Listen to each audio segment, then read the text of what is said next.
ಮೊದಲು ಮಹಿಳೆಯರು ಜಾಗೃತರಾಗಿ ಮಕ್ಕಳಿಗೆ ಉತ್ತಮ ಶಿಕ್ಷಣ ಮತ್ತು ಸಂಸ್ಕಾರ ಕಲಿಸಬೇಕೆಂದು ಶ್ರೀ ಗುರು ಮಲ್ಲೇಶ್ವರ ದಾಸೋಹ ಮಠ ಲಾಳನಹಳ್ಳಿ ಮಠಾಧೀಶರಾದ ಶರಣೆ ಜಯದೇವಿ ತಾಯಿ ತಿಳಿಸಿದರು.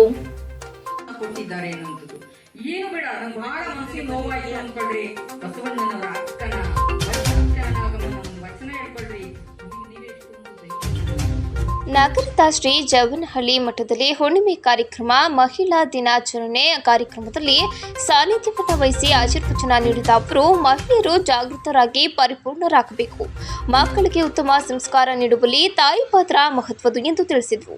ಶ್ರದ್ಧೆ, ಭಕ್ತಿ, ಭಾವ, ನಂಬಿಕೆಯೊಂದಿಗೆ ನಾವು ಬದುಕುತ್ತಿದ್ದೇವೆ. ವಿಶ್ವಾಸ ಗಳಿಸುವ ಬದುಕು ಆದರ್ಶ ಪ್ರಾಯವಾದದ್ದು. ನಾವೆಲ್ಲರೂ ಕಾಯಕ ಮಾಡಿ ಜೀವನ ನಡೆಸುತ್ತಾ ಉತ್ತಮ ಬದುಕು ಕಾಣುತ್ತಿದ್ದೇವೆ. ತಂದೆ ತಾಯಿಯವರ ನಡೆನುಡಿ ಆಚಾರ ವಿಚಾರಗಳು ನಮ್ಮ ಜೀವನದಲ್ಲಿ ಉನ್ನತ ಮಟ್ಟದ ವ್ಯಕ್ತಿತ್ವದಿಂದ ಬದುಕನ್ನು ರೂಪಿಸಿಕೊಳ್ಳಲು ಸಾಧ್ಯ ಎಂದು ತಿಳಿಸಿದರು. ಮಹಿಳೆಯರು ವಿದ್ಯಾವಂತರಾದರೆ ಸಮಾಜವನ್ನ ಹೆಚ್ಚಿನ ರೀತಿಯಲ್ಲಿ ಸುಧಾರಣೆ ಕಾಣಬಹುದು ಎಂದರು.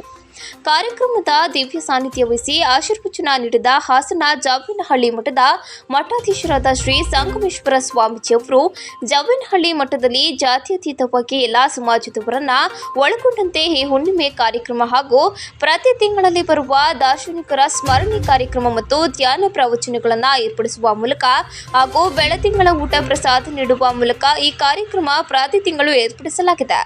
ಇದರಿಂದ ಸಮಾಜದ ಹಲವು ದಾರ್ಶನಿಕರ ವಿಚಾರಗಳನ್ನು ಭಕ್ತರಿಗೆ ಆಶೀರ್ವಚನ ಮೂಲಕ ತಿಳಿಸಲಾಗುವುದು ಎಂದು ತಿಳಿಸಿದರು.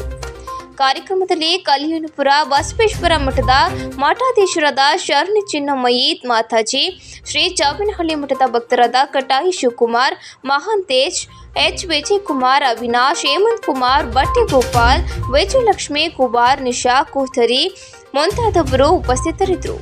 ನೂರಾರು ಭಕ್ತರು ಭಾಗವಹಿಸಿದ್ರು.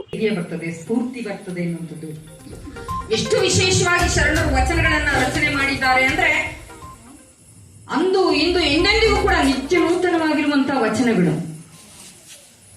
ಬಸವಣ್ಣವರು ಹೇಳ್ತಾರೆ, ಜೀವನದಲ್ಲಿ ಏನು ಮಾಡೋದು ಬೇಕಾಗಿಲ್ಲ, ಸಪ್ತ ಸೂತ್ರಗಳನ್ನು ಒಳಗೊಂಡಿರುವಂತಹ ಒಂದೇ ಒಂದು ವಚನವನ್ನ ಬದುಕಿನಲ್ಲಿ ಜೀವನದಲ್ಲಿ ನಾವು ಅಳವಡಿಸ್ಕೊಂಡ್ಬಿಟ್ರೆ ನಮ್ಮ ಬದುಕು ಜೀವನ ಅದು ಸಾರ್ಥಕ ಆಗ್ತದೆ ಎನ್ನುವಂಥದ್ದು. ಎಂತ ಸರಳವಾಗಿರುವಂತಹ ಸುಂದರವಾಗಿರುವಂತಹ ವಚನ. ಕಳಬೇಡ, ಕೊಲಬೇಡ, ಉಸಿಯ ನುಡಿಯಲು ಬೇಡ, ಮುನಿಯಬೇಡ, ಅನ್ಯರಿಗೆ ಅಸಹ್ಯ ಪಡಬೇಡ, ತನ್ನ ಬಣ್ಣಿಸಬೇಡ, ಇದಿರು ಅಳಿಯಲು ಬೇಡ. ಇದೇ ಅಂತರಂಗ ಶುದ್ಧಿ, ಇದೇ ಬಹಿರಂಗ ಶುದ್ಧಿ, ಇದೇ ನಮ್ಮ ಕೂಡಲ ಸಂಗಮ ದೇವನೊಲಿಸುವ ಪರಿ. ಎಷ್ಟು ಸುಲಭ ಇದೆ ಪರಮಾತ್ಮನನ್ನ ಒಲಿಸ್ಕೊಳ್ಳೋದಕ್ಕೆ, ಎಂತ ಸರಳ ಮಾರ್ಗವನ್ನ ತೋರಿಸಿದ್ದಾರೆ ಬಸವಣ್ಣವರು ಅಂತೇಳಿ. ಅದಕ್ಕೆ ಹಾಗಾದ್ರೆ ಹ್ಯಾಕ್ ಶುದ್ಧೀಕರಣ ಮಾಡ್ಕೊಳ್ಳೋದು? ಅದಕ್ಕೆ ಆತ್ಮ ನಿರೀಕ್ಷಣೆ ಎಂದ್ರು.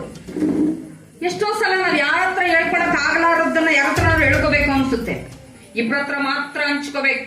ಯಾರ ಹತ್ರ? ಭಗವಂತನ ಜೊತೆ, ಗುರುವಿನ ಜೊತೆ. ಭಗವಂತನ ಜೊತೆ ಹೇಳಿದಾಗ ಮನಸ್ಸು ಹೃದಯ ಅಗ್ರ ಆಗ್ತದೆ. ಗುರುವಿನ ಜೊತೆ ಹೇಳ್ತಾರೆ ಕಾಯಕಕ್ಕೆ ಯಾವತ್ತೂ ಕೂಡ ತಡ ಆಗಬಾರದು. ಒಂದ್ ಕಡೆ ಹೇಳ್ತಾರೆ ಸಮಯಕ್ಕೆ ಬೆಲೆ ಕೊಡದವನು ಭಗವಂತನಿಗೂ ಕೂಡ ಬೆಲೆ ಕೊಡಲಾರ ಅಂತೇಳಿ. ಸಮಾಜ ಪ್ರಜ್ಞೆ ಇಟ್ಕೊಂಡಂತ ಲಕ್ಕಮ್ಮನವರು ಬಂದು ಮುಟ್ಟಿ ಮಾತಾಡಿಸ್ತಾರೆ, ಮಾರಾಯಣವರೇ ಕಾಯಕಕ್ಕೆ ತಡ ಆಯ್ತು ಬನ್ನಿ ಅಂತ. ಅಕಸ್ಮಾತ್ ಈಗಿನ ಸಂದರ್ಭದಲ್ಲಿ ಯಾರು ಹೆಣ್ಮಕ್ಳು ಬಂದು ಬರ್ರಿ ನಿಮ್ ಟೈಮ್ ಆಯ್ತು ಕೆಲ್ಸಕ್ಕೆ ಅಂತ ಅಂದ್ರೆ ಏನಂತಾರೆ, ನಂಗೆ ಏನ್ ಕೆಲಸ ಮಾಡ್ಬೇಕಂತ ನನ್ಗೆ ಗೊತ್ತು, ನೀವು ಹೋಗು ಅಂತಾರೆ ಅಲ್ವಾ. ಆದ್ರೆ ಸತಿಪತಿಗಳು ಎಂತ ಸಮಾನತೆಯನ್ನ ಕೊಟ್ಟಿದ್ರು ಬಸವಣ್ಣವರು.